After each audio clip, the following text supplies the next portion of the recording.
মৰমৰ ছাত্ৰ-ছাত্ৰীসকল অনলাইন ভিডিঅ'ৰ দ্বাৰা আজি তোমালোকৰ মাজলৈ এটা ভিডিঅ' লৈ আহিছো। আজিৰ ভিডিঅ'টো হ'ল এছে ৰাইটিং। এছেটো হ'ল ইউৰ এনুৱেল লাইফ। আমাৰ এইটো চেনেলত সকলো ধৰণৰ এছে যোগান ধৰা হৈছে। যদি তুমি সেইবিলাক এছে চোৱা নাই তেন্তে আমাৰ প্লে লিষ্ট অথবা ওপৰৰ আই বাটনত ক্লিক কৰি সেই ৰচনাবিলাক চাব পাৰা। মৰমৰ ছাত্ৰ-ছাত্ৰীসকল আজি তোমালোকৰ মাজলৈ ইউৰ এনুৱেল লাইফ ৰচনাটো সম্পূৰ্ণ 10টা বাক্যত লৈ আহিছো। আশা ৰাখিছো তোমালোকৰ ভাল লাগিব। যদি ভাল লাগে লাইক কমেন্ট শ্বেয়াৰ কৰিবলৈ নাপাহৰিব। My aim in life. Number 1, everyone has an aim in life. প্ৰত্যেকৰ জীৱনত এটা লক্ষ্য থকা প্ৰয়োজন। Life 2 number, life without aim is worthless. লক্ষ্য নথকা জীৱন মূল্যহীন।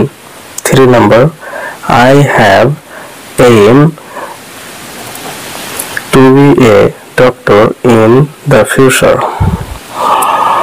মোৰ ভৱিষ্যতে ডাক্তৰ হোৱাৰ লক্ষ্য আছে।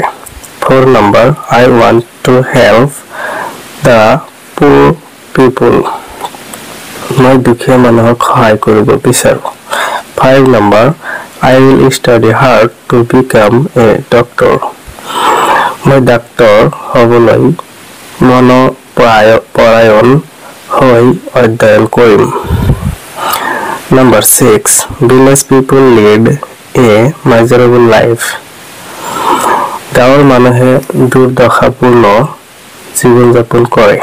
Number 7, they die without getting the medicine. ঔষধ নাপাই তেওঁলোকে মৃত্যুবৰণ কৰে। Number 8, doctors do not go there to treatment them. ডাক্তৰসকলে চিকিৎসাৰ বাবে তাত নাযায়।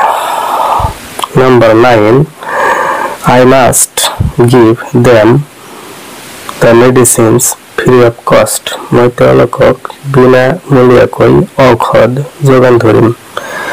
Number 10, so I shall open my hospital there.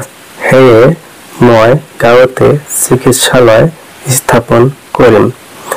সম্পূৰ্ণ ভিডিঅ'টো চোৱাৰ বাবে তোমালোকলৈ অশেষ ধন্যবাদ থাকিল। এনেকুৱা ধৰণৰ ভিডিঅ' পোৱাৰ কাৰণে চেনেলটো ছাবস্ক্ৰাইব কৰি ৰাখিব।